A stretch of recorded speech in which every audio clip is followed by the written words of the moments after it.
tem uma coisa que é certa, é que nenhuma ideia é 100% original. Não existe isso. Elas sempre têm alguma coisa que alguém já fez.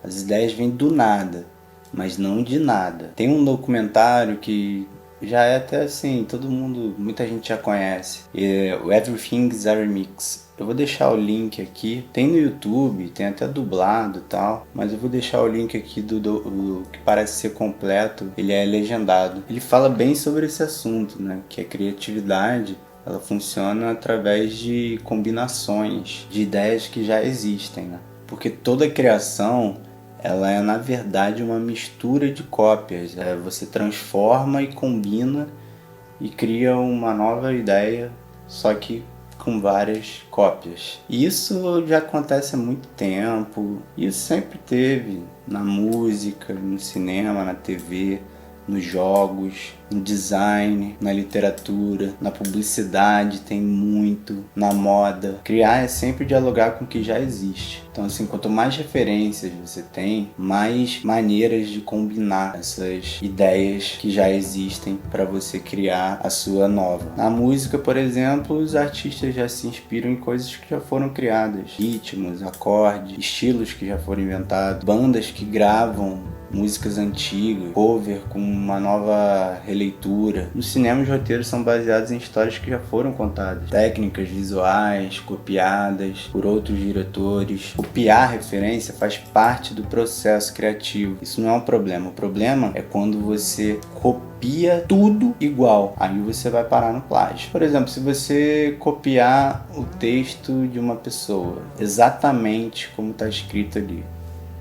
você copiou tudo, é plágio. Agora, se você ler esse texto, entender ele e escrever mais ou menos o que tem ali, só que mudando também um ponto de vista e às vezes até encaixando com alguma cópia de outra referência de outro texto, aí você vai juntando tudo e aí vira o seu texto, um texto que você criou. Copiar não é colar. Copiar no sentido criativo não tem a ver com pegar algo e colar igual. É observar, entender a estrutura, o estilo, a lógica e depois transformar. Por exemplo, se você se inspirar no ritmo de uma música, no enquadramento de um filme, numa palheta de cor, numa iluminação e aplicar em outra ideia, um outro propósito. Isso é você criar e ter uma criação autêntica. Até esse próprio documentário que eu estou falando, ele também é uma cópia, ele fala sobre isso, sobre as cópias que são transformadas para criar outras ideias. E esse documentário também tem muitas outras coisas que falam do mesmo assunto. Elas são cópias também, só que elas falam de uma outra abordagem. Falam de uma outra maneira, o mesmo assunto. O problema é quando você copia tudo e ainda nem dá o crédito fingindo que é seu. Isso é muito babaca, né? É mais ou menos assim, se você copiar sem transformar, é plágio. Se você copiar, transformar, combinar, isso é criar. Um dia desses eu vi o vídeo de um guitarrista italiano.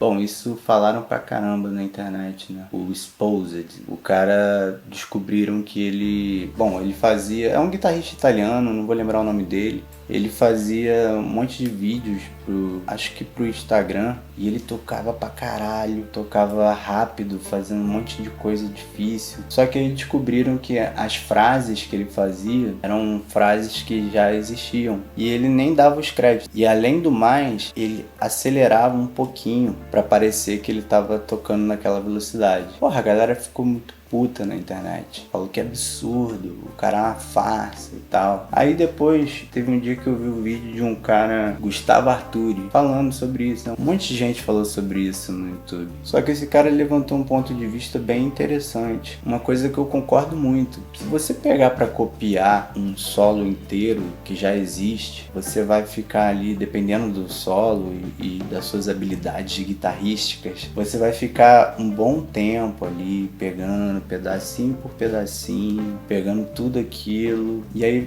enfim, vai ter um dia que você vai tocar bem parecido, né? Não vou dizer que igual, porque nunca é igual totalmente, mas vamos supor que você pegou tudo, todos os macetes ali, e você toca praticamente a mesma coisa do original. Isso é difícil pra cacete. Só dele copiar já mostra que ele tem uma habilidade foda. O problema é ele não ter dado os créditos, fingir que era dele. Aí é bem escroto mesmo, é uma coisa bem babaca. Agora, esse negócio de acelerar um pouquinho ali, ele também explica sobre isso, sobre as coisas já serem editadas há muito tempo. O que a gente escuta, de fato, nunca foi exatamente o que foi tocado ao vivo. O ao vivo meio que nem existe, só se você estiver ali.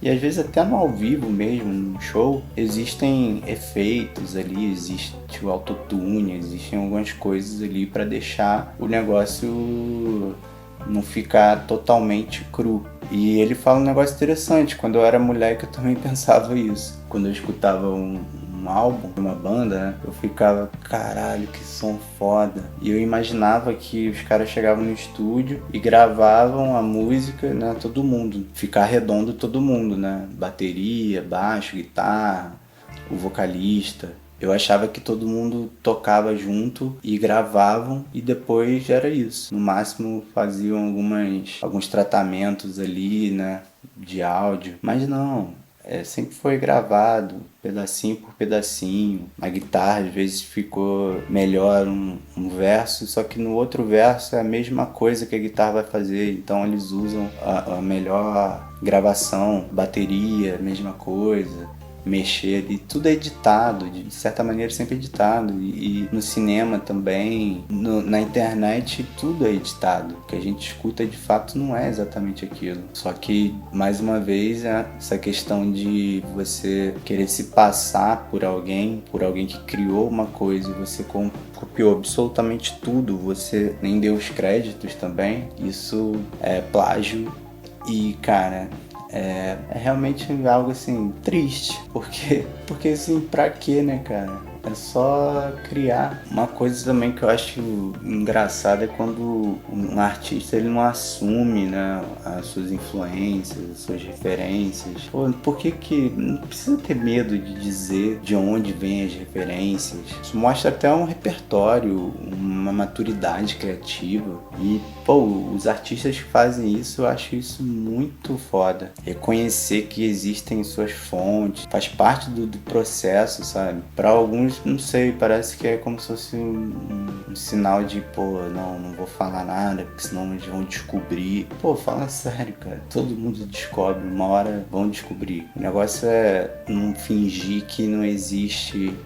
alguns truques. É isso. Eu gosto muito de falar sobre criatividade, processos criativos e não sei, eu acho que eu vou falar bastante ainda sobre isso. Eu gosto muito de ver as fontes, né, de uma pessoa. Tem umas pessoas na internet, tem até um nome esse tipo de vídeo, mas eu não vou saber dizer agora. E é quando mostra uma música, tem um que até mostra o disco ali, e aí toca um pedaço pra você escutar a harmonia, né? E depois mostra um outro disco às vezes mais antigo, às vezes mais novo, pra mostrar que é, pô, muito parecido, né? E sem ser plágio. Então, assim, eu gosto muito de saber dessas referências. E é isso, a gente é só uma caixinha que vai colocando estímulos ali dentro. Isso que é o legal, cada um consome coisa diferente. Isso que é mais legal, porque cada um é uma caixinha que vai conseguir criar uma coisa com base nessas referências, nessa caixinha. Agora, pô, copiar literalmente não tem nem graça, porque o que foi criado já foi criado. Praticamente tudo, né? Eu acho que já foi criado. Qualquer tipo de assunto que eu escolher para falar aqui no YouTube, eu tenho certeza que se eu pesquisar já vai ter vídeo sobre isso. Não é por isso que eu não vou fazer, só faz do seu jeito. E é isso. Quando eu começo a não saber mais o que eu tô falando, é hora de parar. Até o próximo vídeo.